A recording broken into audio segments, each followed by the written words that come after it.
Okay, so at our board, I was at the same board as Jeremy, so his video talked about it a little bit, but we had a lot of people joining together.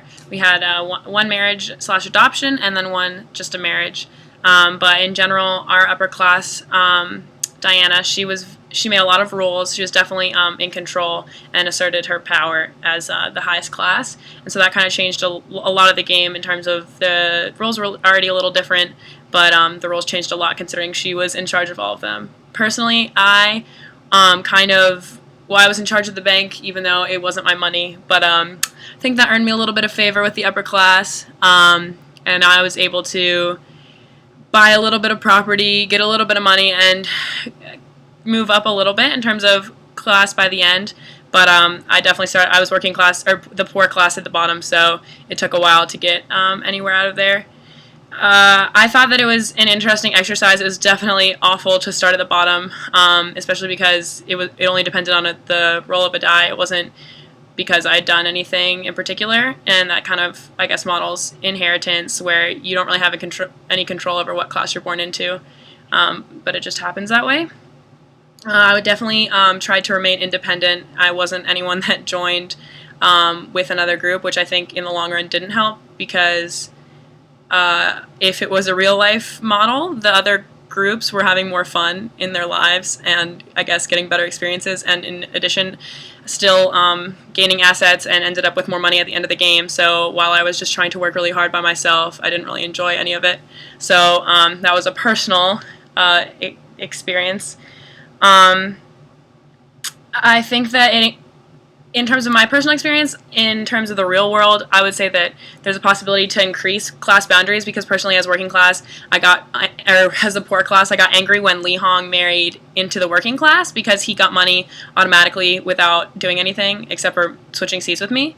And in the real world, I think that even though people from the poor class might say they want a classless society, many individuals might feel the need to strengthen class boundaries and have it kind of definite, you can marry this person but you can't marry this person, because I was kind of like, oh, well, it's not fair, he got to marry her, but who am I going to marry? That kind of thing. Marrying into wealth, I guess, might increase class boundaries. There wasn't a lot of mobility, as Jeremy explained. The rich got way richer in terms of upper class. The rest of us kind of gained a little bit of money, but pretty much stayed the same.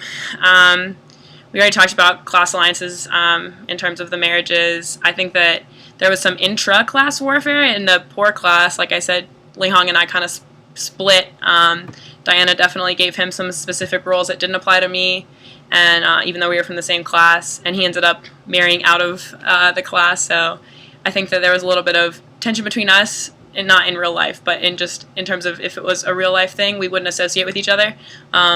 A lot of what we've talked about in class in terms of lower classes has had to do with that as well.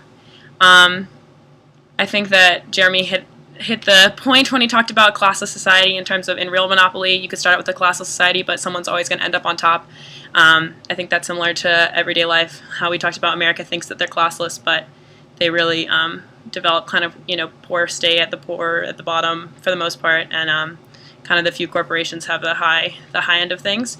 I think in terms of a real world structure, has a lot to do with kind of corporations in a capitalistic society that kind of control like what taxes are where. We talked about in one of my classes how in North Carolina corporations are kind of what dominates the tax exemptions and things in North Carolina, because they want big corporations to come here and increase wealth for the state, so that kind of increases tax rates for the average citizen. And I think I saw a lot of parallels between kind of the Occupy movement as well, because there was only one upper class and everyone else was below them, but she was still in charge. Even though there was only one of her, she had all the wealth and controlled everything we did. So that is it. This is really long. The end.